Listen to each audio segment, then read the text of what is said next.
გასტროლების გამო შვილს დიდ დროს ვერ უთმობდი და დედა გიზდიდათ. უსაყვედურია შვილს ამის გამო, რომ სათანადო დრო ვერ დაუთმეთ მას. მე ვუთხარი, დინა კარგად მღეროდა ძალიან. თქვენი შვილი? ხო. კი, ძალიან. 86 წელს ჩვენ ერთად მივიღეთ ჯაზ ფესტივალზე იმპროვიზაციული ხამის ძალიან მაგარი ის გავაკეთეთ შოუ. და იცი რა მოვიღო, პიჯაკებს იხმდნენ და ეს შეხვდნენ. ვუთხარი, დინა ხედავ შენ უკვე გააგშენ ის სავარსკვლავო გზა. არ დაანებო თავი. არ გეწყინოსო.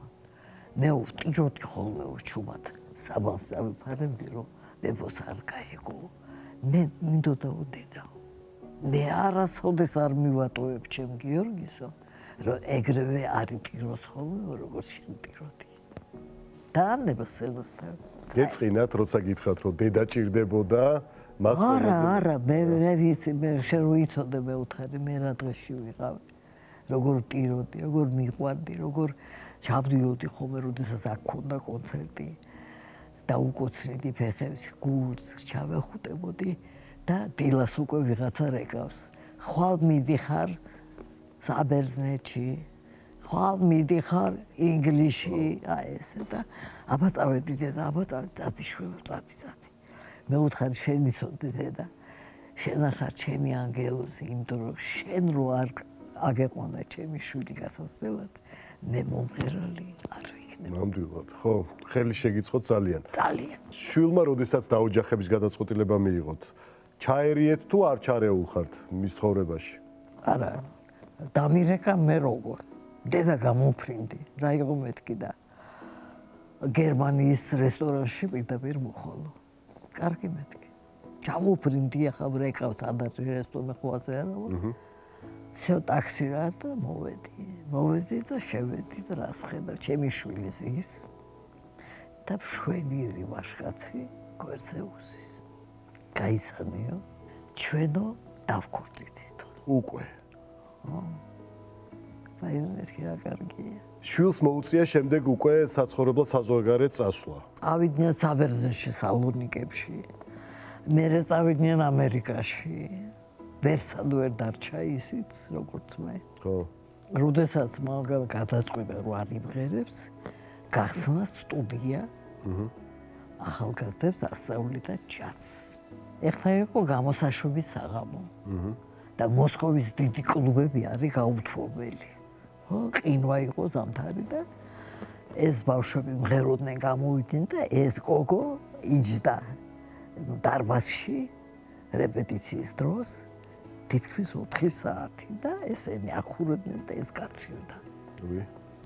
ჩაუდგა ფილტვებში წყალი და დაიწყო ყველაფერმა თავისი ცუდი მოძრაობა. მე დამირეკა ერთხელ და მე არა მაქვს კარგი საქმე, მაგრამ საზღვარგარეთმა მითხრა ამერიკამ, რომ არსებობს ისეთი რაღაც, რაც შენ გადაგარჩეს. არ მითხრა რა ავამტყობო. გავიდა რამოდენიმე დღე, თვე, ხო ურეკავ მე და როგორ აღარ მეთქი და რა ვიცი.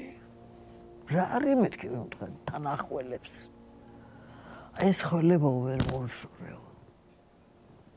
არ მეუბნება არაფერს. ხო, მაგრამ უკვე ხვდებით, რომ რაღაც არ არის. ხო, ცუდად ხო იცის მაგან უკვე ყველაფერი. მე არ ვიცი თორე მაგან იცი. მე ვუთხარი არა უშავს, მე ხანდახან გავცივდები მე ვუთხარი და ხანდახან რაღაცას მეუბნები რა, ვიგონებ რაღაცა. გადის დრო, მე ვრეკავ. სულ ვრეკავ. არავინ არ ამპასუხობს. გადის ერთი კვირა, გადის 10 დღე, გადის 15, ერთი თვე გადის. არავინ არ იღებს ხოლმე. მე უცებ ვიღაცა მაიო. გიორგი შენ ხარ? ხო, ბებო არა, ბუბლიკას მეძახის. მე უთა სად არის დინარა? დინარაო დასასვენებლად წავიდაო.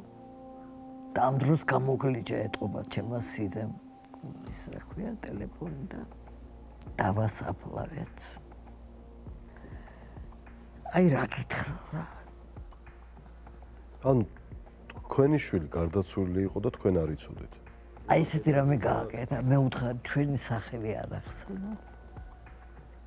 შენ არ იციო, მე ულიდიო, ძალიან ცუდად მე ვუთხარი ხმა რა მოიღო. ჩემთან არასდროს არ ჩამოხვიდე. მე სიცოცხლე შენთვის არავინ არ ვარ. და რატო დავმალევ რა გითხათ რო არ გენერალ არა, მე არ შევსულა არც ჩემი შვილი არის ცოცხალი ჩემთვის. მე ვერ წარმოვიდგენ მაგას. ვერ წარმოვიდგენ. დასაფლავებაზე არ ყოფილხარ და საფლავზე იყავით როდესმე არც საფლავზე მე მოსკოვში ხარ ჩავა.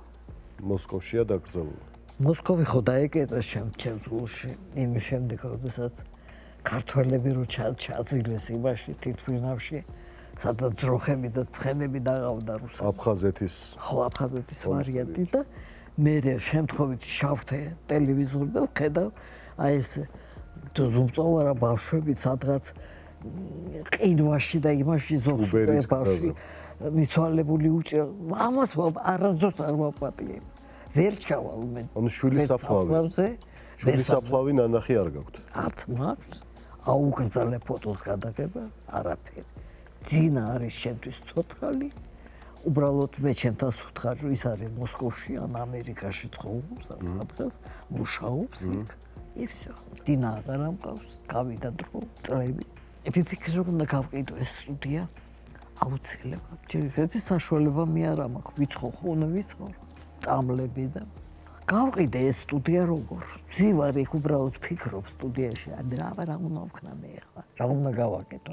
გავაქირაო და ეს ჩემი სტილი არ არის ეგ. მე უკვე გიული ვარ ხო? სირცხველები ხო არსებობს. ხო და ვიღაცა ესე შემოდის და ესე გამარჯობათ. მე ვთქვი გამარჯობათ, კარგი ახალგაზრდა შემოდის. თქვენ ღირით სტუდიას? აქ მეზობლებმა მითხრეს ვიღაცა. კი მეთქე მე ვთქვი.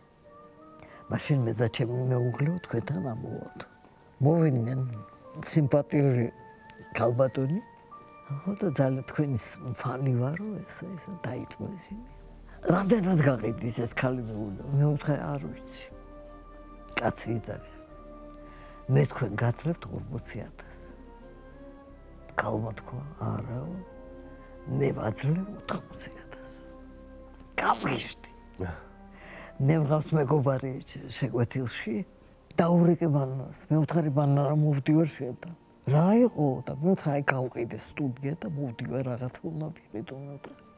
ჩემი დილა სახელზე მე ვთქვი. გიშს გავარ აქ ვერ ვისვენებს. დავედი იარა და ვიღაცამ გადმოიხედა მეორე სართულიდან და ბანანა ვინ არისო რა უნდათო და გიული ჩოხელი ეძებს.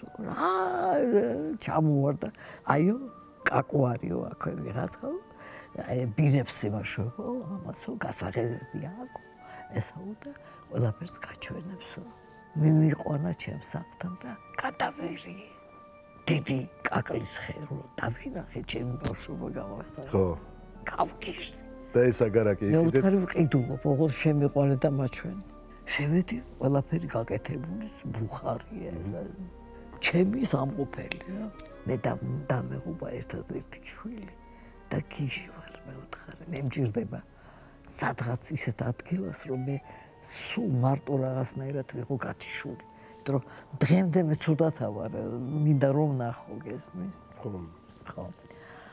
ხო და მე ვთქვი მე მაქვს 80,000 ჩემი სტუდია გავყიდე და აი კიდე 500 თქვენ გქონდეთო გააშენეთ ბაღიო და გააშენეთ იცი რა ბაღი გააშენეთ ვიცი ეს ფანტასტიკური 1000 დავხარჯე ბაღში